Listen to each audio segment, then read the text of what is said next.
Assalamualaikum warahmatullahi wabarakatuh. Saya Silpi Anjani dengan NIM A1C4190023 akan mempresentasikan praktikum dengan judul praktikum film Annelida. Teori. Istilah kata Annelida berasal dari bahasa Yunani, dari kata annulus yang berarti cincin dan oidos yang berarti bentuk. Nah, Annelida adalah cacing dengan tubuh yang bersegmen trioblastik dengan rongga tubuh sejati dan bernapas melalui kulitnya. Nah, film Annelida ini hidup di air tawar, air laut, dan tanah yang lembab. Meski umumnya Annelida hidup secara bebas, meskipun ada yang bersifat parasit. Annelida memiliki ciri dan karakteristik, yaitu memiliki tubuh yang bersegmen yang mirip dengan cincin dan memiliki otot, serta bersifat trioblastik selomata, simetri bilateral, dan metameri. Tubuhnya yang dilapisi dengan kutikula tipis dan lembab. Annelida terdiri atas 3 kelas. Yang pertama ada Oligoeseta, cacing tanah, Polychaeta, dan Hydrodinea atau lintah. Nah, untuk mengetahui anatomi dan morfologi dari film Annelida, digunakanlah salah satu hewan percobaan yaitu cacing tanah. Alat dan bahan praktikum: jarum pentul, silet atau cutter, wadah cacing, alas bedah cacing, styrofoam, serta hewan percobaan yaitu cacing tanah.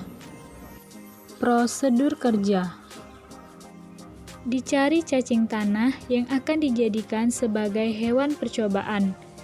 Nah, cacing tanah mempunyai habitat hidup di tempat-tempat yang lembab dan memiliki kadar air yang tinggi. Cacing tanah merupakan kelompok hewan dari filum Annelida kelas Oligoeseta dengan ciri tubuh yang memiliki cincin atau annulus. Nah, didapatkan cacing tanah yang akan siap diamati. Hasil dan pembahasan: cacing tanah ini memiliki karakter dengan sedikit seta prostomium yang terletak di bagian ujung anterior dan memiliki klitelium. Nah, kelembapan sangat berpengaruh terhadap aktivitas pergerakan cacing tanah karena sebagian tubuh cacing tanah terdiri dari atas air yang berkisar 75% sampai 90% dari berat tubuhnya. Otot badannya yang memanjang atau longitudinal dan otot badan yang melingkar ternyata sangat berguna untuk pergerakannya. Nah, kontraksi longitudinal menyebabkan cacing tanah bisa bergerak memanjang atau memendek, sedangkan otot badan sirkuler atau melingkar menyebabkan otot badan mengembang dan mengkerut. Cacing tanah memiliki ukuran sekitar 11 cm. Terdapat mulut berbentuk celah, serta terdapat klitelium. Dan terdapat anus pada bagian ujung cacing tanah. Selanjutnya, dilakukan proses pembedahan untuk melihat anatomi bagian dalam cacing tanah.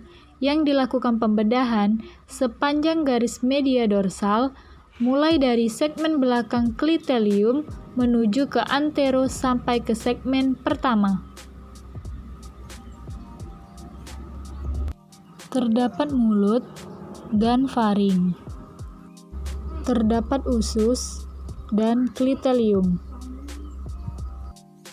Berdasarkan literatur Jurnal Protobion tahun 2017 mengenai struktur komunitas cacing tanah kelas Oligochaeta, memiliki banyak organ yang belum ditemukan, dikarenakan pada proses pengamatan cacing yang dipilih belum sempurna dan masih kecil, sehingga organ yang ditemukan masih banyak kurang. Kesimpulan: pada bagian luar cacing tanah terdapat mulut berbentuk celah, anus pada bagian ujung, dan terdapat klitelium, serta segmen yang menjadi ciri khas cacing tanah. Pada bagian dalam terdapat mulut, faring, dan usus. Sekian, terima kasih. Wassalamualaikum warahmatullahi wabarakatuh.